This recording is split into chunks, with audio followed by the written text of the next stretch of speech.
Hello everyone, welcome po sa Live Photos and Film, and today nandito tayo sa Love Lake.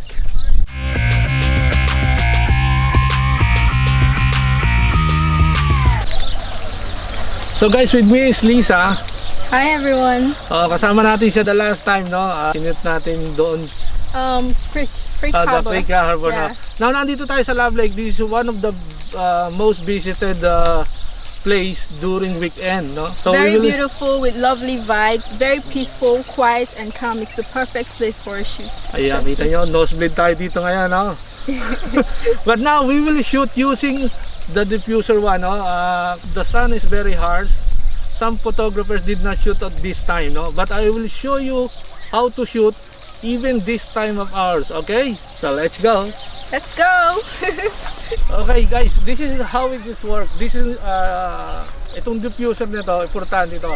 If you see, you can see Lisa now, no? There's a harsh and there's a lot of shadow on her eyes, on her nose. But look at it, no? Pag nilagyan natin siya ng diffuse, you should do the different, no? So importante ito, no? Pag mga harsh light at saka may mga client tayo na walang time, no? So ang time nila talaga minsan wrong timing. Kung gusto natin early morning o kaya sunset, no? But sometimes yung client wala talagang walang time, no? So minsan gagawa natin ng paraan. So kung nakikita nyo,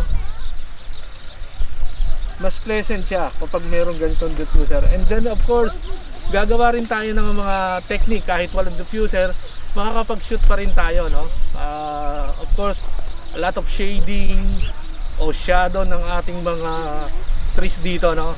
Ito yung sample na pakita ko sa inyo without this diffuser, okay? Same pose, same setting. Okay.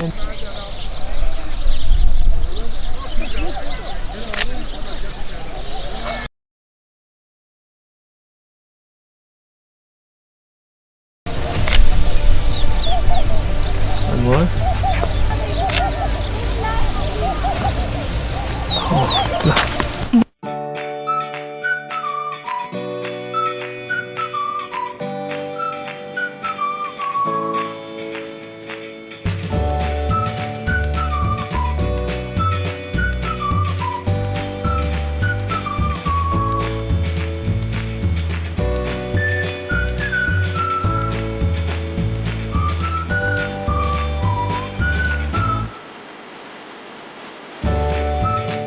Now guys, kung makikita nyo, yung sun nasa likod na niya, we can use a rim light. Now, didilim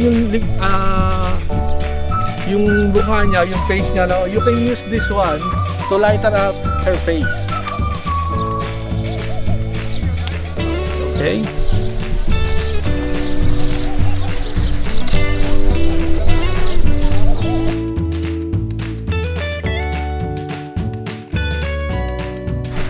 So guys, sometimes wala kang diffuser, no? Shooting with a harsh light, pwede nyo siyang kunan ng nakatingala siya. But make sure you have to close her eyes, no? O sometimes kailangan nyo ng shade. So sa sample tayo, walang diffuser, on the sunny light like this, no? Tingnan natin.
So guys, mukhang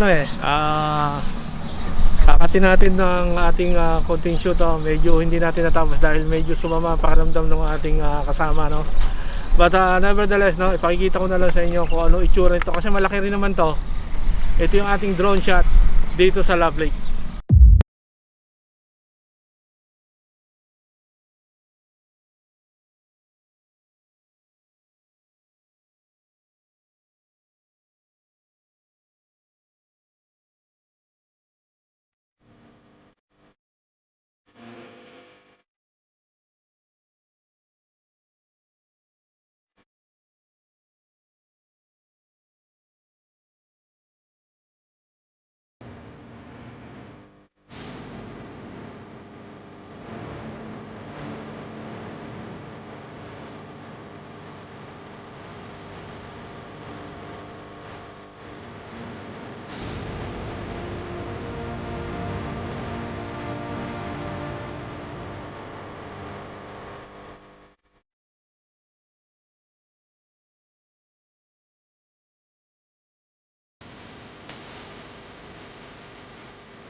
So guys, I hope you enjoyed the video.